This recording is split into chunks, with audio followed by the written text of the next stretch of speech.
सियासी उथल पुथल बिहार की धरती पर, और इस पर बातचीत करने के लिए हमारे साथ इस वक्त जुड़ रहे हैं पूर्व केंद्रीय मंत्री, सांसद, वरिष्ठ नेता भारतीय जनता पार्टी के रविशंकर प्रसाद जी। रविशंकर प्रसाद जी, आपने प्रेस कॉन्फ्रेंस की, आपने बहुत सारे सवाल पूछे। आप कह रहे हैं आरोप नहीं, हम सवाल पूछेंगे, बीजेपी कह रही है। लेकिन आज बुनियादी तस्वीर क्या है? वो ये है कि नीतीश कुमार ये कह रहे हैं कि समाज में सौहार्द को बीजेपी बिगाड़ रही है। तेजस्वी यादव कह रहे हैं कि आप छोटी पार्टियों को खत्म करना चाहते हैं। आज तमाम पार्टियों ने बिहार में हाथ जोड़ लिया है, कह रहे हैं बीजेपी को हमने अलग थलग कर दिया है।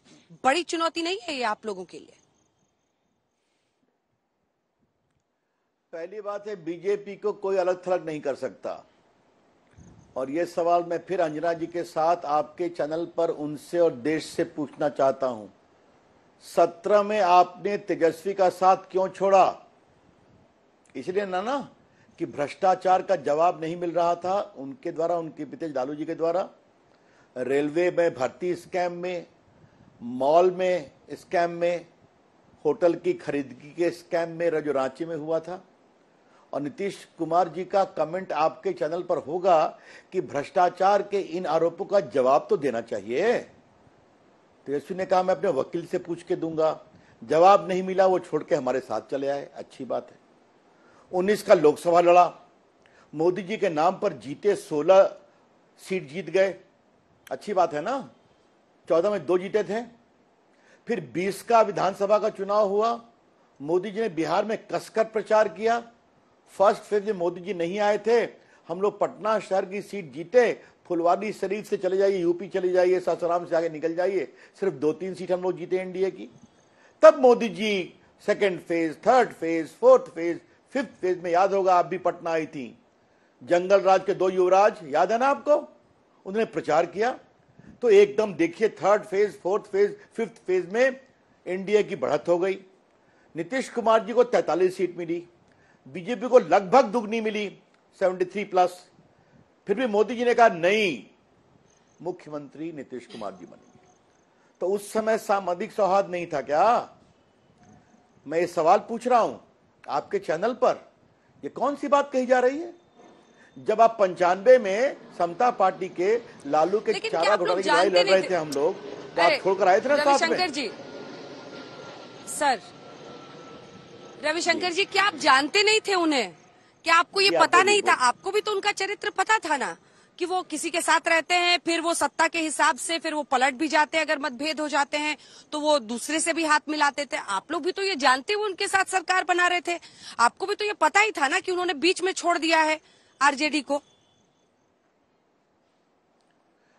अच्छा, मुझे ये बताइए कि वो करप्शन के नाम पर हम नीतीश जी को ईमानदार समझते थे, और उन्होंने लालू जी और तेजस्वी का साथ छोड़ दिया कि नहीं? 17 में आप पटना आई थी ना उस समय, आप 20 में आई थी ना। जरा 20 में उनके चुनाव प्रचार के पूरे भाषणों को देखिए, क्या कहा था उन्होंने। अगर उनको भाजपा से इतनी नफरत थी तो 20 में कहते कि हमें कम सीटें आई है, मैं मुख्यमंत्री नहीं बनूंगा। तो प्रधानमंत्री ने घोषणा कर दी, आप भी थी वहां पर केंद्रीय कार्यालय में, जब विजय उत्सव ने कहा कि नीतीश जी बनेंगे मुख्यमंत्री, तो आपने क्यों नहीं ना कहा? यही तो सवाल है। और ये बताइए, नीतीश जी को हमारे नए हैं क्या? और जो मैंने प्रेस में कहा, आपके सामने कहना चाह रहा हूं, जब 2005 में दोबारा चुनाव हुआ, बूटा सिंह का पहला, जब डिसमिसल के बाद किसी को बहुमत नहीं मिला, तो यहीं पर स्वर्गीय अरुण जेटली, स्वर्गीय सुषमा स्वराज, प्रमोद महाजन, हम लोग सभी ने कहा कि इनको मुख्यमंत्री हम लोग प्रोजेक्ट करेंगे तो जीत होगी। अटल जी, अडवाणी जी एग्री किए। जॉर्ज फर्नांडिस ने सपोर्ट नहीं किया, वो गुस्से में चले गए थे, 2 दिन बात नहीं किए थे, इनके आपस की बात थी। तो आप जीत गए, सरकार बनी, अच्छा चल रहा था, अच्छा काम चल रहा था। 13 को कहा कि नरेंद्र मोदी जी आएंगे तो हम नहीं रहेंगे, आप चले गए बाहर। 14 में आपको 2 सीट मिली, फिर जमीन पर आ गए, फिर छोड़ दिया करप्शन के नाम पर। 19 में जीत गए 16 सीट, हमने अपनी सीटें कम कर ली।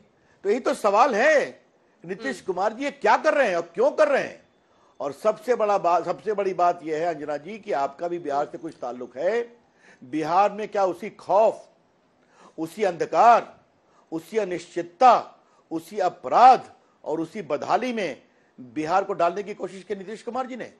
तो उन्होंने नरेंद्र मोदी के नाम पर जीते 2-2 बार, और नरेंद्र मोदी के नाम पर जीतकर, उनके कंधे पर जीतकर उन्होंने उस बड़े जनादेश का अपमान किया है। ये बड़ी बात है। ठीक है रविशंकर जी, देखिए पॉलिटिक्स में पुरानी बातें याद करके बहुत फायदा नहीं है, और जो बातें आप कह रहे हैं वो तेजस्वी यादव भी कहते थे, वो पलटू चाचा तक कहते थे। वो कहते थे कि देखिए कैसे हमारे साथ जीते और उसके बाद से उधर चले गए।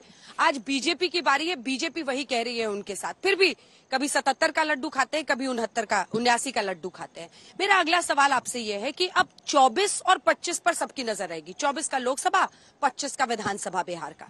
ऐसे में जो अब बिहार में उनकी रणनीति रहेगी वो दो है। एक तो कमंडल की राजनीति को, आपके साथ से जो हुआ था उसको पीछे करके मंडल की राजनीति को यहां पर दबाव, उस पर जोर दिया जाएगा। ऐसे में एंटी बैकवर्ड है बीजेपी, ये प्रोजेक्ट किया जाएगा दोनों की तरफ से। ये आपके लिए एक बड़ी चुनौती ला सकता है 24 और 25 दोनों में। इसी के साथ जो दूसरा भाग है इस प्रश्न का, वो है उनके नीतीश कुमार के प्रधानमंत्री के चेहरे होने पर, क्योंकि अब से जब से ये मामला आज का चला है, उनके तमाम करीबी यही कह रहे हैं कि देश का अगला प्रधानमंत्री के लिए वही दावेदार हैं।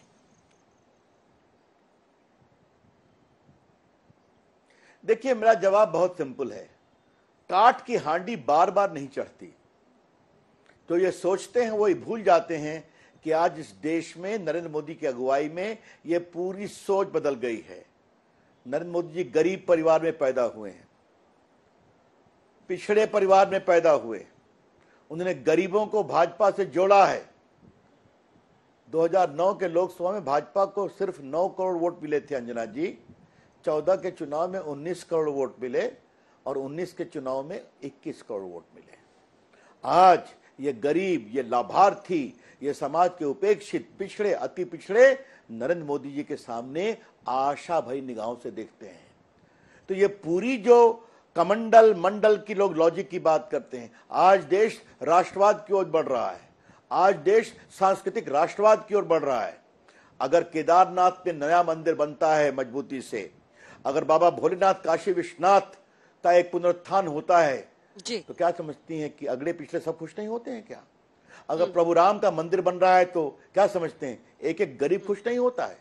और अंतिम बात, जहां तक प्रधानमंत्री की बात, हाँ, अगर डायरेक्ट बेनिफिट ट्रांसफर में 80 करोड़ लोगों को खाना खिलाया गया, 200 करोड़ को लगाई गई वैक्सीन, तो क्या गरीब, पिछड़े, अति पिछड़े खुश नहीं होते हैं?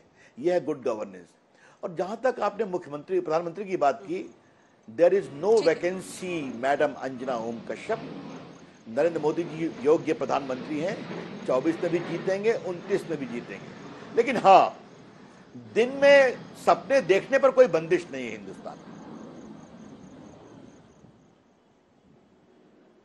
बहुत बहुत धन्यवाद आपका, बहुत धन्यवाद आपका रविशंकर प्रसाद जी, हमारे साथ जुड़ने के लिए और तमाम बातें देश के सामने रखने के लिए।